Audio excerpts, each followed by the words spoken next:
I spent 41 years as a commercial property investor in Charleston, South Carolina, buying up modest buildings nobody wanted in neighborhoods nobody had priced correctly yet, and I learned a long time ago that the man who owns the walls always outlasts the man who just rents the dream inside them. I want to tell you how my daughter's boyfriend found that out the hard way, using my own building to do it. My name is Everett Calloway. I'm 66 years old. I started buying property back in 1985 with a small inheritance from my own father and a willingness to look at buildings other investors walked right past, the ones with bad roofs and worse tenants in neighborhoods that hadn't turned yet. Charleston rewards patience if you understand its rhythms, and I learned those rhythms the slow way, one building at a time, one lease negotiation at a time, until eventually I had a modest portfolio that let me retire from actively chasing new deals about 6 years ago, though I still manage what I own personally, the way a man tends a garden he planted with his own hands. My wife, Loretta, passed 4 years ago from complications after a fall in our own kitchen, sudden in the way these things sometimes are, gone before I fully understood what was happening. Since then it's been me and my daughter Josephine, 31, the only child we ever had. Josie works as a graphic designer for a mid-sized firm downtown, talented, sharp, and for most of her adult life, careful with her money in a way that made me quietly proud every time I thought about it. She'd paid off her own student loans 2 years early. She kept a real emergency fund, not just a phrase she used at Thanksgiving. She was, by every measure I understood, a grown woman handling her own life competently. Then she met Dominic. Welcome to Revenge Confirmed.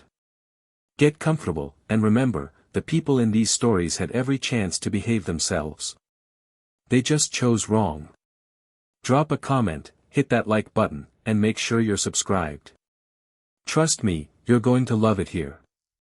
Dominic Reyes was 34, charming in the specific way certain men are charming when they've spent years talking investors, landlords, and suppliers into things. He'd worked the front of house at 2 well-regarded restaurants in downtown Charleston before deciding he was ready to open his own place, a modern Southern Italian concept he called Salt and Vine, the kind of menu description that reads well on Instagram and photographs even better. I met him first at a birthday dinner Josie threw for herself at a place he was working at the time, and I'll admit, he made a good first impression. He remembered my name without being told twice. He asked about my properties with what seemed like genuine curiosity rather than polite small talk.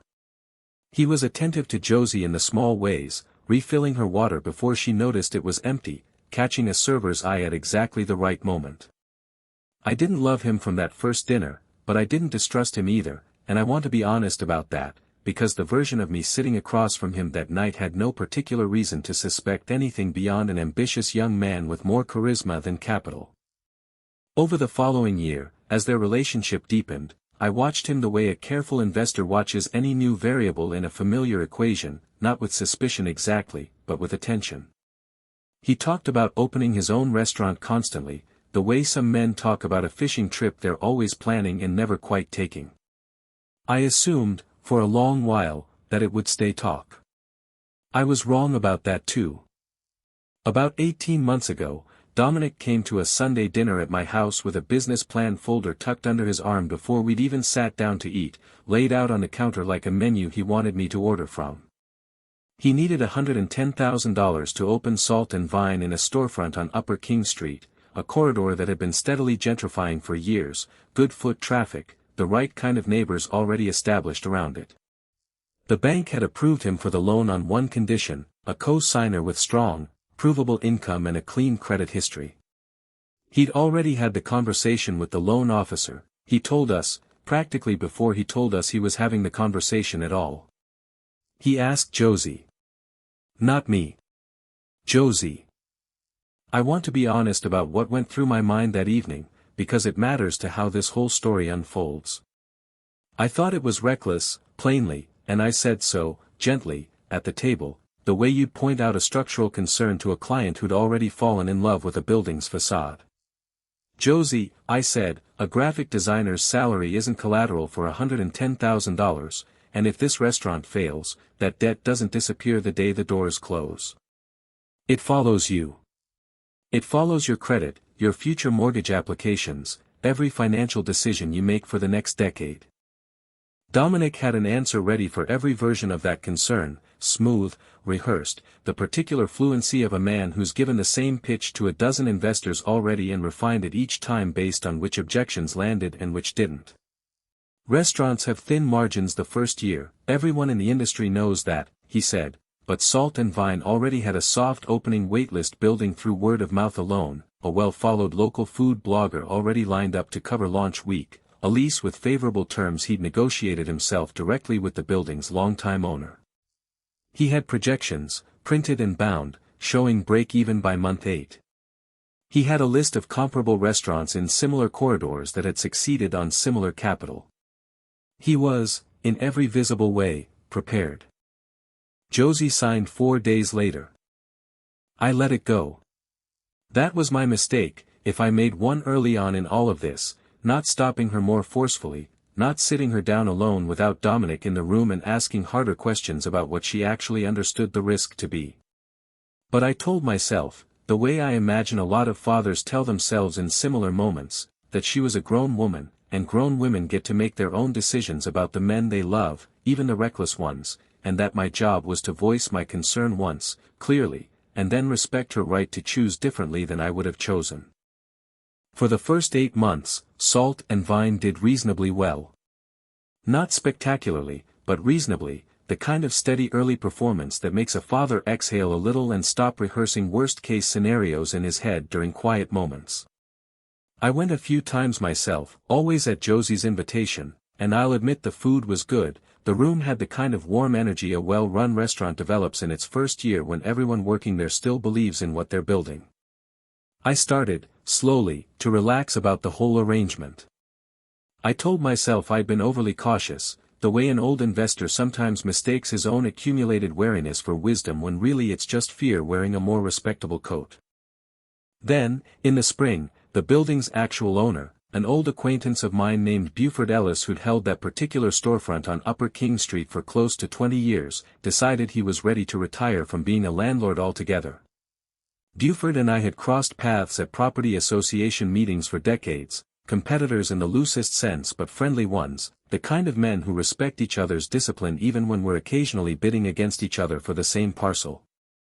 He mentioned to me, almost in passing at a Chamber of Commerce mixer, that he was finally ready to sell off his remaining holdings and actually retire, take his wife on the long-delayed trip she'd been asking about for years. If you've been listening for a while, do us one quick favor. Subscribe.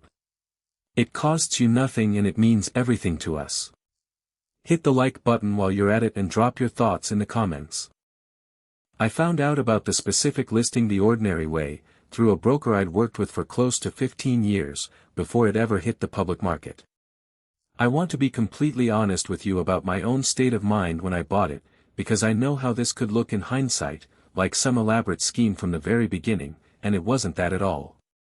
I didn't buy that building because of Josie, not at first, not consciously. I bought it because it was a good building in a good corridor at a fair price, precisely the same reasoning that had guided 40 other acquisitions over 4 decades. It was only somewhere in the weeks after closing that the full weight of what I'd actually bought settled over me, the recognition that I now owned the walls my own daughter's financial future was quietly depending on, without either her or Dominic having the faintest idea. I closed on it in June, under a holding company name that had nothing to do with Calloway, the same structure I used for the overwhelming majority of my acquisitions, purely for liability separation between properties, nothing more calculated than standard practice. I didn't tell Josie. I didn't tell Dominic. There was, at that point, no particular reason to tell either of them anything, because as far as I understood things, Salt and Vine was a functioning, reasonably successful small restaurant, and I was simply its new, entirely silent landlord. It was Sandra, my property manager of 19 years, a woman sharp enough that I trust her judgment on tenant issues more than I trust my own most days, who came to me a month later, uneasy, holding a folder of lease renewal paperwork she needed my sign-off on before sending it out. "Everett," she said, sitting across from me in my home office, "I need you to look at something before this goes any further. Salt and Vine's original lease is expiring in 90 days, and I pulled the tenant's full payment history to prepare the renewal terms the way I always do. They've been late 4 of the last 6 months. And last month's rent check bounced entirely before a second payment came through 9 days late. I sat with that for a long moment, the same particular stillness I've learned settles over a careful man right before he decides how he's actually going to act on bad news, rather than simply reacting to the sting of it. I asked Sandra to pull everything she could, discreetly, the complete payment history going back to the lease's origin under Buford's ownership, the original terms Dominic had negotiated, and whatever she could learn about the restaurant's broader financial health without revealing to anyone that the new ownership group had any personal connection to the tenant at all. I wanted the whole picture, not the frightened first impression of a late rent check. What came back over the following 2 weeks told a considerably different story than the one Dominic had been telling at our dinner table for the better part of a year. Salt and Vine wasn't struggling because of thin margins in a difficult first year, the explanation that would have been unremarkable and entirely believable given everything I knew about restaurant economics. It was struggling because Dominic had quietly used a significant portion of that $110,000 loan, not on the build-out and operating capital he described in detail to Josie and to me at that dinner table, but on a second, smaller venture entirely, a boutique catering business he'd started under a completely different name, using Salt and Vine's commercial kitchen and staff hours during off-peak periods without ever formally accounting for any of it on the restaurant's actual books. He was, in effect, running 2 businesses off the strength of one loan, and the restaurant, the one carrying Josie's name as guarantor, was quietly absorbing the operational losses generated by the one she'd never even heard existed. I brought everything Sandra had gathered to my attorney, a careful, methodical man named Preston Whitlock who'd handled the legal side of my acquisitions for well over a decade, and I asked him a single, direct question. If I choose not to renew this lease when it expires in 90 days, what actually happens to the loan Josie co-signed?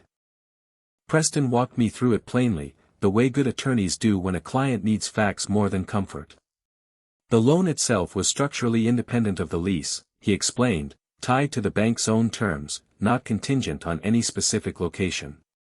But without a physical location, Salt and Vine would almost certainly close outright, and Josie, as co-signer, would become fully and immediately liable for whatever balance remained on that $110,000, regardless of what Dominic had actually spent the money on or how transparently he'd managed the business. Simply refusing to renew the lease out of anger, the satisfying immediate response, wouldn't protect my daughter in any meaningful sense. It would very likely destroy her financially the moment the doors closed for good, leaving her holding a debt with no restaurant left to generate revenue against it. I want you to understand something about me here, because I know some of you watching might expect me to simply evict him the moment I understood the deception, the fast, satisfying move, the one that feels like justice in the immediate moment. That's not the move I made, because that particular move would have hurt my daughter every bit as much as it hurt him, possibly more, and this was never actually about punishing Dominic for my own satisfaction. It was about protecting Josie's financial life from a mess she hadn't fully consented to being part of. If you have been listening for a while, drop your thoughts in the comments. Hit the like button while you're at it, and be sure you're subscribed. I spent the next 3 weeks building something considerably more precise than a simple eviction notice. I asked Sandra to prepare a complete forensic accounting request, the exact kind any responsible new landlord is legitimately entitled to request before finalizing a long-term lease renewal on a commercial tenant showing signs of financial distress, full financial disclosure, 90 days of complete bank statements, an itemized breakdown of all business activity conducted on the premises during that window. Dominic, believing this was simply standard due diligence procedure from an anonymous new ownership group he'd never met and had no reason to suspect any connection to, complied, reluctantly, grumbling to Josie about bureaucratic new landlords, but he complied fully, handing over documents that laid the entire hidden catering business out in plain black and white. Invoices under a name, Reyes Fine Catering, that Josie had genuinely never heard before in her life, all of it paid out of the very same operating account that was supposed to be funding Salt and Vine's operations alone. I sat with those documents for 2 full days before I did anything else, reading them the way I used to read a property survey before committing real money to a deal, slowly, methodically, looking for the load-bearing details rather than the surface impression. Every piece of it confirmed the same story. This wasn't a young restaurateur struggling honestly against difficult first-year economics. This was a man who had built himself a second, quieter revenue stream on the back of an obligation his girlfriend's name was legally attached to, and who had never once, in 18 months, felt the need to mention its existence to the person actually guaranteeing the debt that made it possible. I invited Josie to my house on a Saturday afternoon, alone, the same kitchen table where Dominic had once pitched his $110,000 plan with such practice polish a year and a half earlier. I laid the documents in front of her the way I'd lay a property survey in front of a client considering a purchase, plainly, without editorializing, letting the actual numbers say what they needed to say without my own anger coloring how she first encountered them. "Dad," she said, reading through it slowly, her voice getting quieter with every page she turned, "this is Reyes Fine Catering. I've genuinely never heard of this. Is this what I think it is?" "I believe it is," I told her, keeping my own voice level. "I believe Dominic has been running a second business out of the restaurant you're financially responsible for, using money that was supposed to be keeping Salt and Vine afloat, and I believe that's a significant part of why the rent's been late 4 of the last 6 months and bounced outright last month." "How do you even have all this?" she asked, and I could hear the exact moment a second, separate realization landed behind the first one, her eyes moving from the invoices up to the letterhead on the accounting request itself. "Dad, do you own this building?" I told her the truth, plainly, the same way I'd have told any client the real story behind a deal. I did own it, and I hadn't bought it because of her situation at all, I'd bought it because it was a sound investment at a fair price, the same reasoning behind every other building I'd purchased in 4 decades. And I hadn't said anything sooner because I genuinely hadn't wanted to bring her into any of this with anything less than the complete facts in hand, rather than a half-formed suspicion that might have turned out to be nothing. She sat with that for a long time at my kitchen table, the particular quiet of someone rebuilding a year and a half of shared memory with an entirely new layer of information laid underneath all of it. She didn't ask me to evict him on the spot, which frankly surprised me a little, given how raw the discovery clearly was. She asked, instead, to see everything herself, every document, every bank statement, every invoice, and she asked for 2 full days before she wanted to talk to Dominic directly about any of it.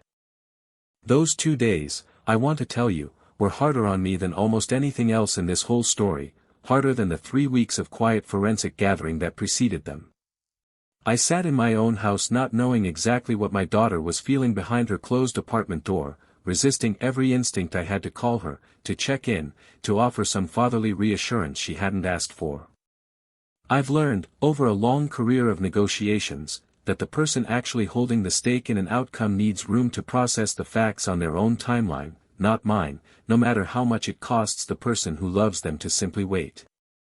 2 days later, she came back to my house with her laptop, the folder printed out and highlighted extensively in her own hand, annotations in the margins where she'd clearly cross-referenced dates against her own memory of conversations with Dominic over the preceding year and a half. She told me she wanted to be in the room when I discussed the lease renewal with him directly, not as my daughter simply watching her father handle something on her behalf, but as the actual co-signer facing the man who'd put her financial future on the line without ever telling her the full truth of what he was doing with it.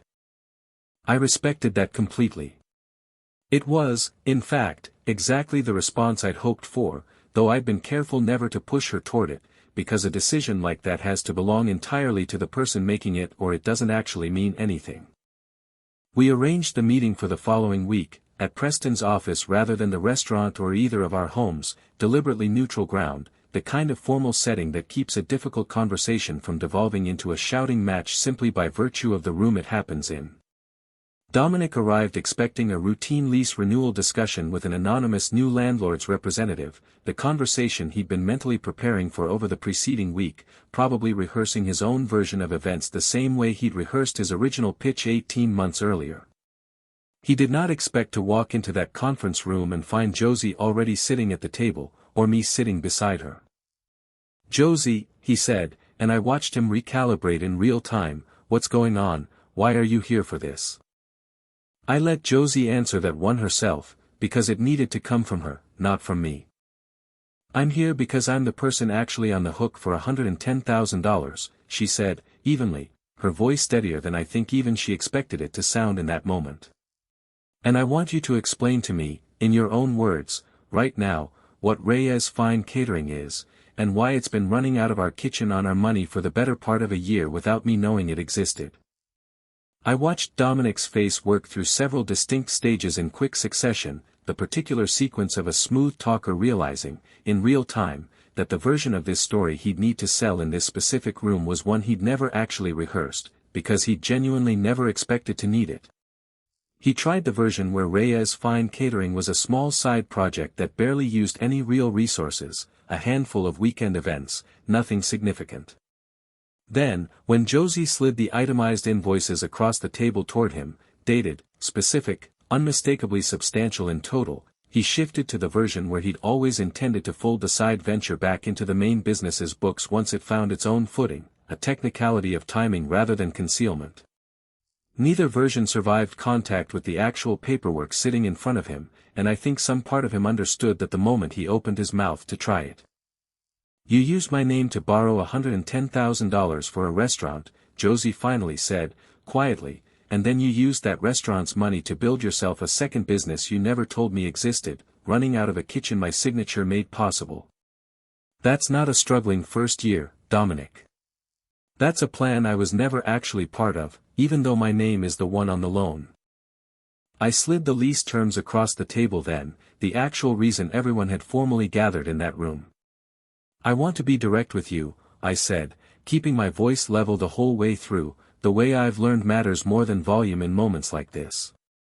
I'm not renewing this lease under its current terms.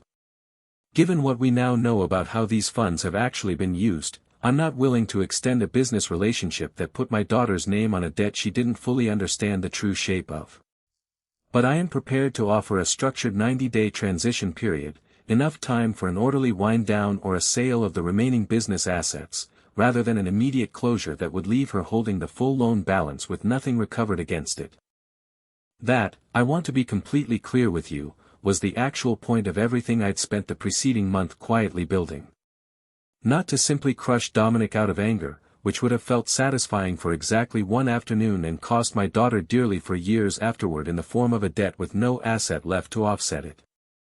The point was to create enough structured time and genuine leverage that Josie's exposure to that $110,000 obligation could be meaningfully minimized through an orderly, negotiated sale, rather than a sudden, chaotic collapse that benefited nobody.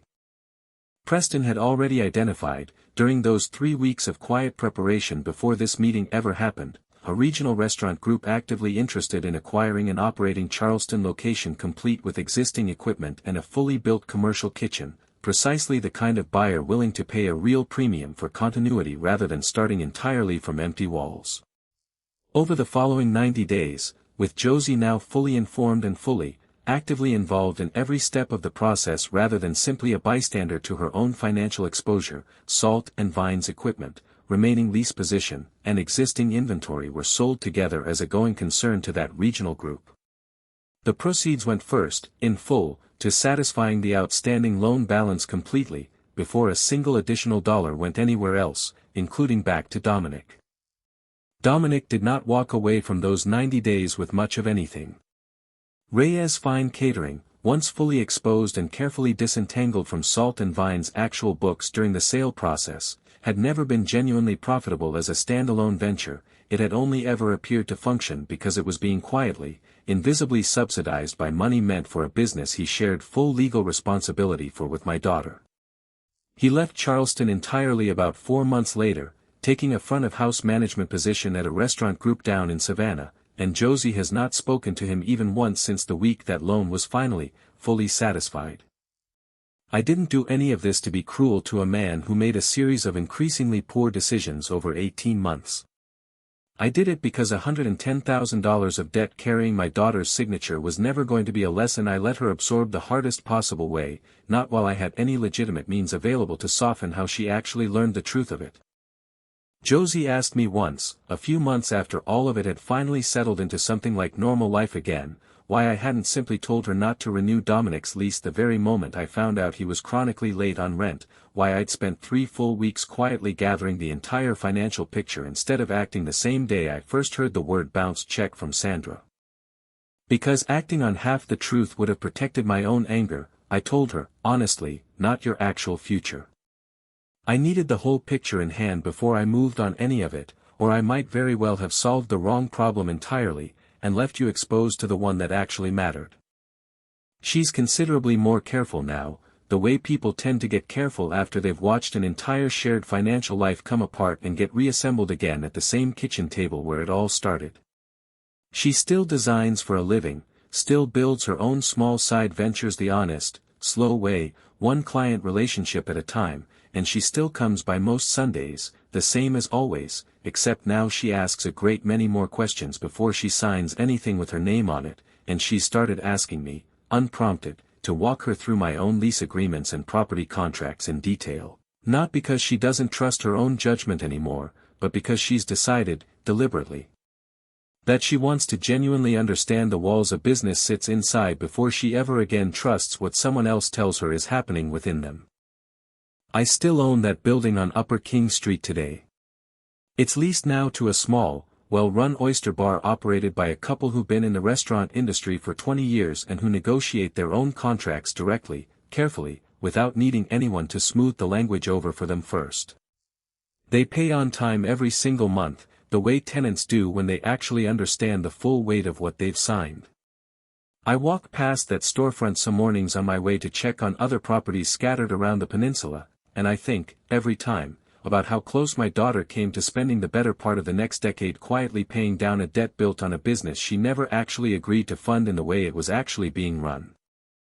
There's a part of this I haven't told you yet, because I wanted you to sit with the ending the way I had to sit with it myself before I understood its full shape.